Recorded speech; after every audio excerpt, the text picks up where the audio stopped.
ശരിക്കും ഈ ബർത്ത്ഡേ ഒക്കെ സെലിബ്രേറ്റ് ചെയ്യേണ്ട ആവശ്യമുണ്ടോ? എന്താ നിങ്ങളുടെ അഭിപ്രായം? ഇന്നലെ ഞങ്ങളുടെ പൊന്നുവിൻ്റെ ബർത്ത്ഡേ ആയിരുന്നേ. തിരക്ക് കാരണം വീഡിയോ പോസ്റ്റ് ചെയ്യാൻ പറ്റിയില്ല. എന്നാൽ നമുക്കൊന്ന് റീവൈൻഡ് അടിച്ച് കണ്ടാലോ? ഇന്ന് നമ്മുടെ പൊന്നുവിൻ്റെ ബർത്ത്ഡേ ആണ്. അപ്പോൾ അതിന് വേണ്ടിയിട്ട് ഞങ്ങൾ ഉണ്ടാക്കാൻ പോകുന്ന കേക്കാട്ടോ, തിരാമിസു കേക്ക്. അപ്പോൾ ഇന്ന് എൻ്റെ പൊന്നുവിൻ്റെ 12th ബർത്ത്ഡേ ആട്ടോ. ടീനേജർ ആവുന്നതിന് മുന്നുള്ള ലാസ്റ്റ് ബർത്ത്ഡേ. അപ്പോൾ നമുക്കത് സ്പെഷ്യലാക്കണ്ടേ?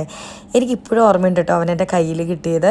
അവനൊരു പ്രിമച്വർ ബേബി ആയിരുന്നേ. അപ്പോൾ അങ്ങനെ NICUന്ന് അവൻ എൻ്റെ കൈ കിട്ടിയപ്പോൾ ഒന്നും ചെയ്യാനറിയില്ല, എങ്ങനെ കൊച്ചിനെ നോക്കണമെന്ന് പോലും അറിയാത്തൊരു പ്രത്യേക മൊമെൻറ്റ്. പക്ഷെ അന്ന് തൊട്ട് ഇന്ന് വരെ അവൻ ഇപ്പോൾ എൻ്റെ ലൈഫിൻ്റെ ഒരു ഭാഗമായി കഴിഞ്ഞിരിക്കുന്നു. ഈ ഫസ്റ്റ് ബേബി എന്ന് പറയുന്നുണ്ടല്ലോ, ഒരു സ്പെഷ്യൽ ഫീലിംഗ് തന്നെയാണ്. പണ്ട് എൻ്റെ അമ്മ പറയായിരുന്നേ, അമ്മ ചേച്ചി ഉണ്ടായ സമയത്ത് ഗൾഫിലായിരുന്നു. അപ്പോൾ ആ സമയത്ത് ആ ചേച്ചീനെ ഒലിവ് ഓയിൽ തേപ്പിക്കും, അങ്ങനെ ചെയ്യും ഇങ്ങനെ ചെയ്യും എന്നൊക്കെ പറയുമ്പോൾ ഞാൻ പറയും, എൻ്റെ അമ്മ ഇതൊന്നും ചെയ്തിട്ടില്ല, ചേച്ചീനെ മാത്രം നോക്കിയിട്ടുള്ളൂ, അമ്മയ്ക്ക് അല്ലെങ്കിൽ ചേച്ചീനെ ഇഷ്ടം എപ്പോഴും പറയും. പക്ഷെ ഇപ്പം ഞാൻ മനസ്സിലാക്കുക, ശരിക്കും പറഞ്ഞാൽ അത് ഇഷ്ടത്തിൽ കുറവാണോ, വേറിട്ട് കാണിക്കുന്നതാണോ? ഒരിക്കലും അല്ല. ഒരു അമ്മയ്ക്കും അങ്ങനെ വേറിട്ട് കാണിക്കാൻ പറ്റില്ല. പക്ഷേ സത്യത്തിൽ ഡിഫറൻസ് വരുന്നത് എങ്ങനെയാണെന്ന് വെച്ചാൽ, ആദ്യത്തെ കൊച്ചുണ്ടാകുമ്പോൾ നമ്മളൊന്നും കൂടെ ഫ്രീ ആയിരിക്കും, അവരെ ഫോട്ടോസ് എടുക്കാനും എല്ലാ കാര്യങ്ങൾക്കും നമുക്ക് കുറച്ചും കൂടെ നേരം കാണും. പക്ഷെ രണ്ടാമത്തെ കൊച്ചുണ്ടാകുമ്പോൾ നമുക്ക് മൂത്ത മോനെ നോക്കണ്ടേ. പറഞ്ഞ് കേക്കിൻ്റെ ബേസ് തീരാറായിട്ടോ. ഇതുപോലെ സോക്ക് ചെയ്തിട്ടാണ് തിരാമിസു കേക്ക് ഉണ്ടാക്കുന്നത്. ഈ സിറപ്പിൽ കോഫി പൗഡറും കുറച്ച് റമ്മും ഞാൻ ചേർത്തിട്ടുണ്ട് കേട്ടോ. പെട്ടെന്ന് തന്നെ പണി കഴിയും. അപ്പോൾ അതിൻ്റെ ബേസൊക്കെ ഉണ്ടാക്കി വെച്ചിട്ടുണ്ട്. എൻ്റെ ഒരു സ്പ്രിംഗ് ഫോം പാൻ ഇല്ലാത്തതുകൊണ്ട് ഞാൻ ഇങ്ങനത്തെ ക്ലിങ് റാപ്പ് വെച്ചിട്ട് ഉണ്ടാക്കിയെടുത്തിരിക്കണേ. ഇനി ഇത് ഡീമോൾഡ് ചെയ്ത് നോക്കാൻ എന്തായിട്ടുണ്ടെന്ന്. നമ്മുടെ കേക്കിൻ്റെ അവസ്ഥ. ഇനി ഇതിൻ്റെ സൈഡിൽ ഫുൾ ഞാൻ ഇത് വെച്ച് ഫില്ല് ചെയ്യാമെന്ന് വിചാരിച്ചിരിക്കണം. അപ്പോൾ അതിന് വേണ്ടിയിട്ട് ഞാൻ സോക്ക് ചെയ്യാൻ വേണ്ടിയിട്ട് സിറപ്പ് ഉണ്ടാക്കി വെച്ചിട്ടുണ്ട് കേട്ടോ. നമ്മളപ്പോൾ ഈ ക്ലിങ് റാപ്പ് വെച്ചിട്ട് എടുത്തിരിക്കണം. അതിനെടുക്കാൻ കുറച്ച് പാടാണ്. എനിക്ക് സത്യത്തിൽ ഡാഡിയും മമ്മി ആ സമയത്ത് ഷാർജയിലുണ്ടായിരുന്ന ഭയങ്കര ഒരു ഹെൽപ്പായിരുന്നു കേട്ടോ. എൻ്റെ ഡാഡി വർക്ക് ചെയ്തുകൊണ്ടിരുന്ന ഷാർജയിലായിരുന്നേ. അതുകൊണ്ട് തന്നെ രണ്ടാമത്തെ മോനുണ്ടായപ്പോൾ ഞാൻ ഒരു കൊല്ലത്തേക്ക് ഷാർജയിലേക്ക് ഒന്ന് മൂവ് ചെയ്തിരുന്നു. ഡാഡിയുടെ മമ്മിയുടെ കൂടെ ആയതുകൊണ്ട് തന്നെ അവർ എന്നെക്കാട്ടും നന്നായിട്ട് മക്കളെ നോക്കുന്ന അറിയാവുന്നതുകൊണ്ട് രണ്ടാമത്തെ മോനുണ്ടായപ്പോഴും ഞാൻ ടെൻഷൻ ഫ്രീ ആയിരുന്നു. പക്ഷെ അത് കഴിഞ്ഞ് ഞങ്ങൾ ഒറ്റയ്ക്ക് മൂവ് ചെയ്തപ്പോൾ അത്യാവശ്യം നല്ല ബുദ്ധിമുട്ടുണ്ടായിരുന്നു കേട്ടോ. എല്ലാവരും പറയും പെട്ടെന്ന് മക്കളുണ്ടായി കഴിഞ്ഞാൽ പണി കഴിഞ്ഞില്ലേ, ഒരുമിച്ച് അങ്ങോട്ട് വളർന്ന് കിട്ടിക്കോളുന്നു. പക്ഷേ നോക്കണ ആൾക്കാർക്ക് എന്നെ ബുദ്ധിമുട്ട് മനസ്സിലാവുള്ളൂ. എൻ്റെ ഒരു അഭിപ്രായത്തിൽ എപ്പോഴും രണ്ട് മക്കൾ ഒരു 3 വയസ്സെങ്കിലും മിനിമം ഗ്യാപ്പ് വേണം കേട്ടോ. ഇവിടെ തകൃതിയായിട്ട് മോൻ്റെ ബർത്ത്ഡേക്ക് ബലൂൺസ് വീർപ്പിച്ചുകൊണ്ടിരിക്കുകയാണ്. എനിക്ക് സത്യം പറഞ്ഞ പേടിയാട്ടോ ബലൂൺ വീർപ്പിക്കാൻ. മക്കളുടെ ബർത്ത്ഡേ ഉണ്ടാകുമ്പോഴേ എന്തെങ്കിലുമൊക്കെ ഒരു സ്പെഷ്യൽ ചെയ്യണത് എനിക്ക് ഭയങ്കര ഇഷ്ടമുള്ള കാര്യം കേട്ടോ. എനിക്ക് കുഞ്ഞായിരുന്നപ്പോഴും എൻ്റെ ബർത്ത്ഡേ നല്ലപോലെ സെലിബ്രേറ്റ് ചെയ്യണമെന്നൊക്കെ ഭയങ്കര ആഗ്രഹമായിരുന്നു. എൻ്റെ അതേ സ്വഭാവമാണ് എൻ്റെ രണ്ടാമത്തെ മോന്. പക്ഷേ മൂത്ത ആളാണെങ്കിൽ അതൊന്നും വേണ്ട, സെലിബ്രേറ്റ് ചെയ്യണ്ട എന്നൊക്കെയാണ് അവൻ പറയുക. അവൻ ഇതിനൊക്കെ കുറച്ച് എതിർപ്പാണ്. പക്ഷെ അങ്ങനെയല്ലല്ലോ, നമ്മൾ മക്കൾ ചോദിച്ചില്ലെങ്കിലും കണ്ടറിഞ്ഞ് കൊടുക്കണമല്ലോ നമ്മൾ. അപ്പോൾ അതുകൊണ്ട് തന്നെ ഞാൻ വിചാരിച്ചു അവന് ഇഷ്ടപ്പെട്ട കുറച്ച് എന്തെങ്കിലുമൊക്കെ ഉണ്ടാക്കാം. അപ്പോൾ അവന് ഫിഷ് കട്ട്ലേറ്റ്, ഫിഷ് ആരാധകനാണ് എൻ്റെ മോൻ. ഭയങ്കര ഇഷ്ടമാണ്. പണ്ട് അപ്പാപ്പൻ്റെ കൂടെ നിന്ന് ഫിഷ് കഴിച്ച് പഠിച്ചിട്ട് ഭയങ്കര ഇഷ്ടമാണ്. മീൻ പ്രേമിയായ എൻ്റെ മോന് ഒരു ഫിഷ് കട്ട്ലേറ്റും ലെമൺ റൈസും കറി ഉണ്ടാക്കാമെന്നാണ് ഇപ്പം ഞാൻ വിചാരിച്ചിരിക്കുന്നത് കേട്ടോ. അപ്പോൾ എല്ലാവരും ചില്ലറ കൊച്ചു വർത്താനങ്ങളൊക്കെ പറഞ്ഞ് നമുക്ക് ഈ പണി അവസാനിപ്പിക്കേ. അപ്പം ഞാൻ പറഞ്ഞു വന്നത് എന്താണെന്ന് വെച്ച് കഴിഞ്ഞാൽ, നമുക്ക് എപ്പോഴും മക്കൾക്ക് ചെയ്യാൻ പറ്റുന്ന സമയത്ത് എന്തെങ്കിലും നല്ലപോലെ ചെയ്തു കൊടുത്തു കഴിഞ്ഞാൽ അവരുടെ ഓർമ്മയിൽ ഇതൊക്കെ നിൽക്കും. ഇത് വലിയ എക്സ്പെൻസീവ് ഗിഫ്റ്റൊന്നും ചിലപ്പോൾ നമുക്ക് വാങ്ങിക്കൊടുക്കാൻ പറ്റിയില്ല എന്ന് വരും. എന്നാലും നമ്മളെക്കൊണ്ട് പറ്റുന്ന ചില കാര്യങ്ങളുണ്ടല്ലോ. ഫോർ എക്സാമ്പിൾ അവർക്ക് നല്ല ഫുഡ് ഉണ്ടാക്കി കൊടുക്കുക, പിന്നെന്താ പുറത്തേക്ക് പോവുക. ഇപ്പോൾ ഔട്ടിങ് ഇഷ്ടമുള്ളവരാണെങ്കിൽ പുറത്തേക്ക് പോകാം, ഒരു സിനിമ കാണാൻ പോകാം, അല്ലെങ്കിൽ ഒരു ഹോട്ടലിൽ പോകാം. അന്നത്തെ ദിവസം അവർക്ക് ഇഷ്ടപ്പെട്ട എന്തെങ്കിലുമൊക്കെ ഒരു കാര്യം ചെയ്ത് കഴിഞ്ഞാൽ അവരെ നമ്മൾ വാല്യൂ ചെയ്യുന്നുണ്ടെന്ന് അവർക്ക് തന്നെ ഒരു ബോധ്യം വരണം. സത്യം പറഞ്ഞാൽ എനിക്കും കുട്ടിക്കാലത്ത് അങ്ങനെ ചെയ്യണം എന്നൊക്കെ ഭയങ്കര ആഗ്രഹമായിരുന്നു. പിന്നെ എൻ്റെ അപ്പൻ ഇവിടെയായിരുന്നു. ഞാനും അമ്മയും ചേച്ചിയും കൂടെ നാട്ടിലായതുകൊണ്ട് തന്നെ അതിന് ലിമിറ്റേഷൻസ് ഉണ്ടായിരുന്നു. എന്നാലും എൻ്റെ അമ്മയാണെങ്കിലും പറ്റാവുന്ന രീതിയിലൊക്കെ കേക്ക് വാങ്ങി. പിന്നെ ഞാൻ നിർബന്ധം പിടിക്കട്ടോ, എനിക്ക് അങ്ങനത്തെ ഭയങ്കര ഇഷ്ടമായിരുന്നു. പക്ഷേ എൻ്റെ ചേച്ചിക്ക് നേരെ തിരിച്ചായിരുന്നു. നമ്മുടെ മക്കൾ നമ്മുടെ കൂടെ ഉണ്ടാവുന്നത് പ്രൊഫഷണൽ കോഴ്സിൽ പോകണവരെ. അത് കഴിഞ്ഞ് കഴിഞ്ഞാൽ പിന്നെ വല്ലപ്പോഴും കാണാതല്ലാതെ സ്ഥിരമായിട്ടൊന്നും അവർ നമ്മുടെ കൂടെ ഉണ്ടാകാൻ പോകുന്നില്ല. അപ്പോൾ ഉള്ള കാലം മെമ്മറബിൾ ആക്കാൻ നോക്കുകയല്ലേ നമ്മൾ വേണ്ടത്. കുറേ കാലം കഴിഞ്ഞ് അവർ പോയതിന് ശേഷം അയ്യോ എനിക്ക് എൻ്റെ മോനെ കാണാനില്ല, അല്ലെങ്കിൽ മോൻ്റെ കൂടെ അധികം മെമ്മറീസ് ക്രിയേറ്റ് ചെയ്യാൻ പറ്റിയില്ല.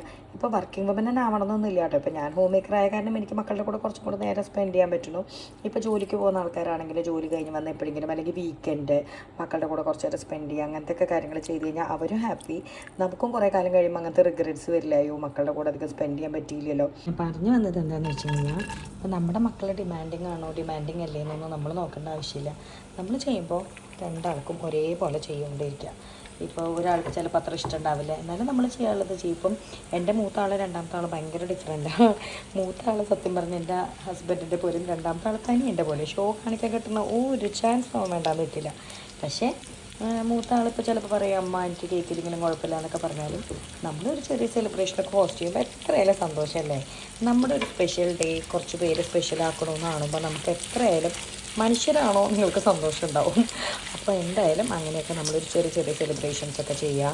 നമ്മളുള്ള കാലത്ത് അതൊന്നും ചെയ്യാതെ കുറേ കാലം കഴിയുമ്പോൾ അയ്യോ അവരുടെ മക്കൾ അമ്മമാർക്കും അപ്പന്മാർക്കും എന്തൊക്കെയാണ് ചെയ്യണേ, നമ്മുടെ മക്കൾ മാത്രം ഇതൊന്നും ചെയ്യാത്തതെന്ന് പറഞ്ഞിട്ട് കാര്യമില്ല. കാരണം അവർ കണ്ടു വളർന്നത് അതായിരിക്കും. അവർ ചെറുപ്പത്തിലെ അങ്ങനെ ഒന്നും പാരൻസും ചെയ്യണം കണ്ടിട്ടുണ്ടാവില്ല. അപ്പോൾ ഒരു വലുതാവുമ്പോൾ അവരും ചെയ്യില്ല. പക്ഷേ അപ്പോൾ നമുക്ക് വേണമെങ്കിൽ ചേഞ്ച് വരുത്താമല്ലോ, നമ്മളിപ്പോഴും ചെറുപ്പമല്ലേ. ഇതുകൊണ്ട് നമ്മളെന്തായാലും പറ്റാവുന്ന രീതിയിലൊക്കെ നമ്മുടെ മക്കളെ സന്തോഷിപ്പിക്കാം. കുറച്ച് പേര് ചോദിക്കുമായിരിക്കും വലുതാവുമ്പോൾ ഇവർ ചെയ്യാൻ വേണ്ടിയിട്ടാണോ ചേച്ചി ഇപ്പോൾ ചെയ്യണമെന്ന്. ഒരിക്കലും അല്ല. അപ്പോൾ നമ്മൾ എന്തൊക്കെ ചെയ്തു കൊടുത്താലും തിരിച്ച് ചെയ്യാത്ത മക്കളും ഉണ്ടാവും കേട്ടോ. പക്ഷേ എന്നാലും നമുക്ക് ചെയ്തു എന്നുള്ളൊരു എന്താ പറയുക ഒരു മെൻ്റൽ സാറ്റിസ്ഫാക്ഷൻ ഉണ്ടാവുമല്ലോ. നമ്മൾ മക്കൾക്കൊന്നും ചെയ്തില്ല എന്നുള്ളൊരു റിഗ്രറ്റ് വരില്ലല്ലോ എന്തായാലും. വളരെ ഇമ്പോർട്ടൻ്റ് ആയിട്ടുള്ളൊരു കാര്യമാണ്. കുറച്ച് മെമ്മറീസൊക്കെ ഉണ്ടാക്കാൻ നോക്കുക. കുറച്ച് ഫോട്ടോസ് എടുത്ത് വയ്ക്കുക, വീഡിയോസ് എടുത്ത് വയ്ക്കുക. എൻ്റെ മമ്മി പണ്ട് ഫോട്ടോസും വീഡിയോസും എടുത്ത് വയ്ക്കായിരുന്നു. ഇച്ചായൻ്റെ അമ്മയുടെ ഡേറ്റൊക്കെ ഇട്ട ഫോട്ടോസൊക്കെ ആൽബത്തിൽ സൂക്ഷിക്കും. വളരെ നല്ലൊരു കാര്യമായിട്ടോ അത്.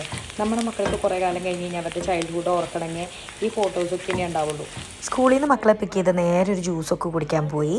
എന്തായാലും ബർത്ത്ഡേ ഒക്കെ അല്ലേ, പിന്നെ മാത്രമല്ല പുറത്ത് നല്ല ചൂടും. അപ്പോൾ ഇങ്ങനെ തുടങ്ങാമെന്ന് വിചാരിച്ചു ബർത്ത്ഡേ സെലിബ്രേഷൻ.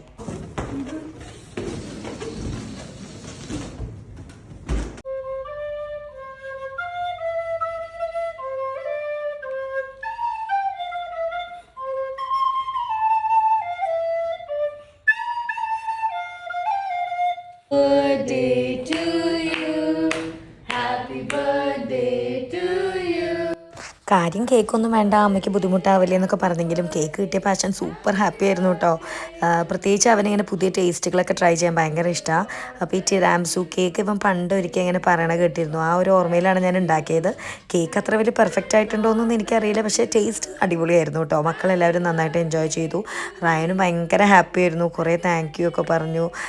ഭയങ്കര ആ ഒരു സന്തോഷം കണ്ടപ്പോൾ തന്നെ നമ്മുടെ ആ ഒരു എഫേർട്ടൊക്കെ ആ ഒരു വേർത്താവും. രാവിലെ 7 ആകുമ്പോഴേക്കും സ്കൂളിൽ പോകുന്ന കാരണം തന്നെ രാവിലെ പ്രത്യേകിച്ച് സെലിബ്രേഷൻസ് ഒന്നും നടന്നില്ല. കുറേ വിഷസൊക്കെ വന്നിരുന്നു, ഫോൺ കോൾസൊക്കെ വന്നിരുന്നു നാട്ടിൽ നിന്ന്, ഗ്രാൻഡ് പാരൻസിൻ്റെയും ആൻറ്റിമാരുടെ അങ്കിൾമാരുടെയൊക്കെ. അത് കഴിഞ്ഞ് ഞങ്ങൾ സ്കൂൾ കഴിഞ്ഞ് അങ്ങനെ ഒരു ജ്യൂസൊക്കെ കുടിക്കാൻ പോയി. വൈകിട്ട് ചായം വന്നപ്പം എല്ലാവരും കൂടെ ഒരു കേക്കൊക്കെ കട്ട് ചെയ്ത് പിന്നെ അത് കഴിഞ്ഞ് ഞങ്ങൾ നേരെ ചർച്ചിൽ പോയി. ചർച്ചിൽ പേര് വിളിച്ചു പറയും അവർ, നമ്മൾ പേര് കൊടുത്തു കഴിഞ്ഞാൽ അപ്പോൾ എല്ലാവരും കൂടെ ക്ലാപ്പ് ചെയ്യുമ്പോൾ ഒരു പ്രത്യേക ചിരി വരും അവരുടെ മുഖത്ത്. അത് കാണാൻ ഞങ്ങൾ എല്ലാ കൊല്ലവും പേര് വിളിച്ച് പറയാറുണ്ട് കേട്ടോ.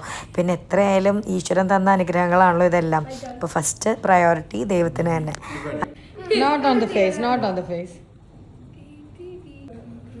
This Eucharist we are praying for his following intentions. Thanksgiving by Ryan Gio on his birthday. Thanksgiving by Agnes. Ryan is here, so we should have